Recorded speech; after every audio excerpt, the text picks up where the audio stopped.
اللي في الصورة دي اسمها وفاء، زوجة سياسي وبرلماني معروف، وفعلا الشيطان يقول لها يا هانم أنا جنبك ولا حاجة. في سنة 2017 بيتفاجئ الجيران في حي كاليفورنيا وهو من أرقى الأحياء بالدار البيضاء بالمغرب بخبر إطلاق النار على الشخصية السياسية المعروفة عبد اللطيف مرداس ووفاته. عبد اللطيف مرداس هو برلماني وسياسي معروف، عمره 53 سنة، متزوج من السيدة وفاء حمدي اللي هي قدامكوا دي، ومخلف منها ولد وبنتين. بيوصل بلاغ من الأهالي عن قتل عبد اللطيف، واللي قالوا إنهم طلعوا على صوت ضرب النار بس ما شافوش مين اللي عمل كده، وقالوا إن الضرب حصل تقريبا الساعة 10 بالليل والشارع كان هادي جدا، وإنهم في نفس الوقت شافوا عربية ملاكي سودا كانت ماشية وجريت بسرعة. من المعاينة المبدئية لجثة عبد اللطيف لقوه انصاب ب3 طلقات، 2 في الراس وواحدة في صدره، وال3 طلقات دول كانوا نفس ال3 طلقات الموجودين في الجثة، وده معناه ان اللي ضرب ما كانش بشكل عشوائي، وان القاتل اللي عمل كده وهو داخل السيارة من غير ما ينزل منها وحد يشوفه شخص محترف جدا. وقتها رجال الشرطة توقعت انه ممكن يكون قاتل مأجور او قناص عسكري او حتى صياد محترف. وبعد تحويل الجثة للطب الشرعي أكدت ان الطلقات دي من بندقية صيد. المعلومات لرجال الشرطة ما كانتش كافية، خصوصا ان عبد اللطيف مرداس شخص سياسي وله اعداء كتير سواء في العلن او في الخفاء اللي بيكون فيها سياسات غير شريفة على المناصب والكراسي.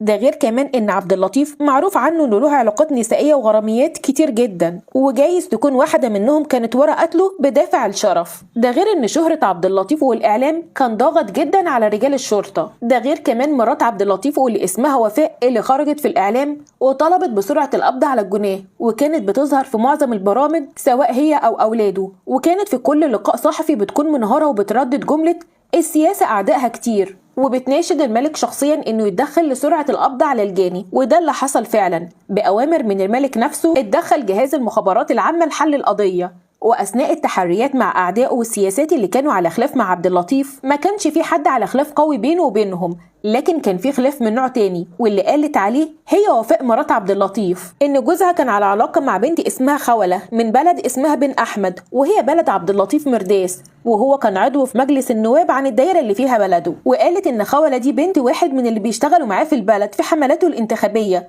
وقالت لهم كمان ان في حد سرب صور جوزها مع البنت دي على مواقع التواصل الاجتماعي، وان الصور دي كانت حميميه، والصور دي وصلت لاخوها مصطفى اللي هو اخو خولة، وان مصطفى جه هنا قدام الفيلا وعمل مشاكل واتخانق مع عبد اللطيف وهدده انه هيخلص عليه. وقتها جوزها راح لقسم الشرطه وقدم شكوى رسميه في مصطفى واتحبس، لكن بعد فتره الناس اتدخلت للصلح بينهم، خصوصا ان ابو خولة ومصطفى يبقى صاحب عبد اللطيف، فراح واتنازل عن الشكوى ومصطفى خرج. وبالفعل رجال الشرطة اتأكدت من كلام وفاء وان مصطفى بالفعل هدد عبد اللطيف بالقتل. ده غير كمان التحريات اكدت ان مصطفى عنده عربيه ملاكي سودا نفس نوع العربيه اللي شافها شهود العيان اللي حضروا الواقعه، وتم استدعاء مصطفى علشان يحققوا معاه. وبالفعل مصطفى اكد ان كان في خلاف بينه وبين عبد اللطيف، وانه فعلا اتعدى عليه وهدده، لكنها كانت ساعه غضب وبعدها اتصالحوا. وانكر تماما ان هو على علاقه بقتله، خصوصا بعد الصلح عبد اللطيف راح وخطب اخته خولة رسمي. ولما رجال الشرطه سالوه كان فين يوم الواقعه، قال لهم ان كان في كافيتيريا سهران طول الليل مع صحابه،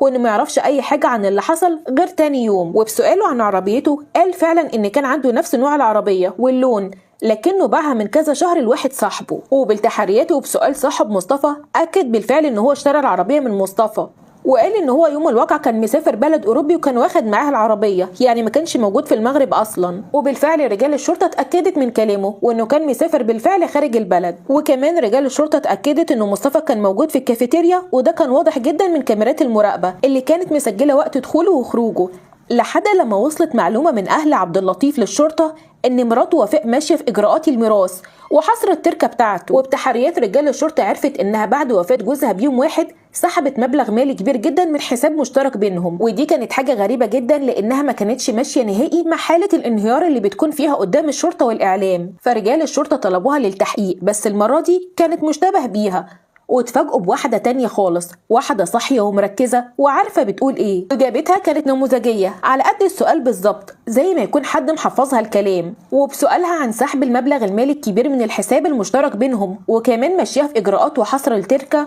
قالت انها ما عملتش حاجه تخالف الشرع او القانون، وان المبلغ المالي اللي سحبته كانت محتاجاه، وان الفلوس دي حقها شرعا. من ردودها النموذجيه رجال الشرطه شكوا فيها وبداوا يراقبوها وراقبوا تليفونها، واتفاجئوا ان في رقم وحيد هو اللي بيتواصل معاها، والمكالمات ما بينهم بتستمر لساعات طويله جدا. وبالبحث عن صاحب الرقم ده طلع هو كمان شخصيه سياسيه معروفه لحد ما، اسمه هشام مشترى، مستشار وعضو في الحزب الوطني لتجمع الاحرار، لكن برضه كان مشهور بهواية الصيد، وهو صياد محترف جدا ومنزل فيديوهات ليه كتير وهو بيصطاد في البراري. واللي خلى رجال الشرطة تشك فيه هو البندقية اللي معاه في الفيديوهات اللي منزلها. في نفس التوقيت رجال الشرطة كانت بتحاول انها تضغط على الزوجة وفاء علشان يوصلوا لأي كلمة أو حاجة تدينها، وكل شوية يستدعوها للتحقيق، وكانوا بيروحوا لها الفيلا، يعني كانوا ضاغطين عليها بشكل رهيب.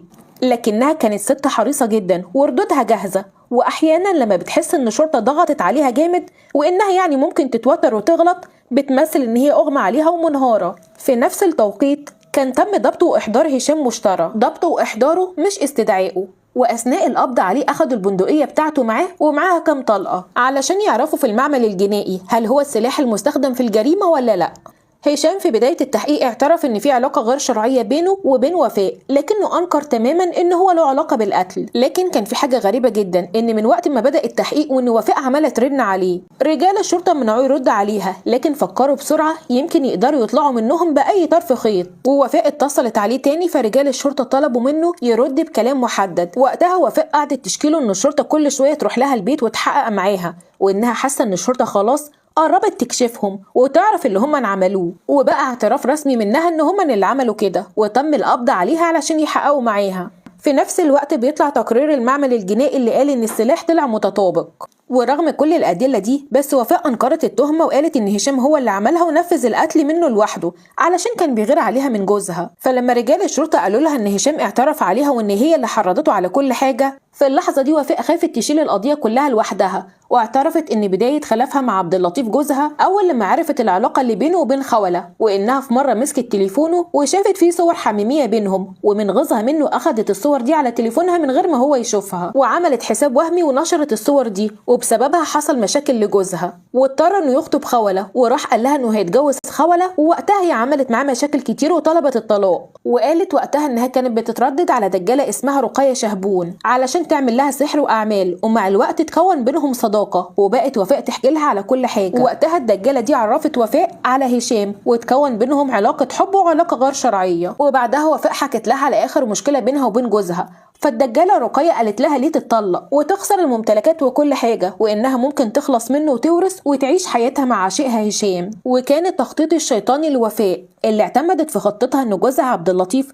له أعداء كتير جدا في السياسة، ده غير خلافه مع أخو خولة. واعتمدت كمان انها لما قالت لعشيقها على الخطه ووقت التنفيذ انه يجيب عربيه ملاكي سودا تكون نفس الموديل اللي شافته مع مصطفى وقت لما اتخانق مع جوزها. ويوم الواقعه 7 مارس 2017 وفاء اتصلت على جوزها عبد اللطيف يجيب طلبات علشان يتاخر بالليل ويجي والشارع يكون هادي، وانه اول لما وصل عند البيت وقف بعربيته ونزل يفتح باب الجراج. وقتها كان مستنيه هشام اللي كان راكب العربيه السوداء من ورا، اما اللي كان سايق كان حمزه ابن اخت هشام واللي كان متأجر العربيه. وقتها هشام طلع السلاح وضرب النار على عبد اللطيف مرداس. وبعد التحقيقات والمحاكمات تم الحكم على هشام مشترى بالإعدام، والزوجة وفاء بالمؤبد، وحمزة مقبل ب30 سنة، والدجالة رقية ب20 سنة.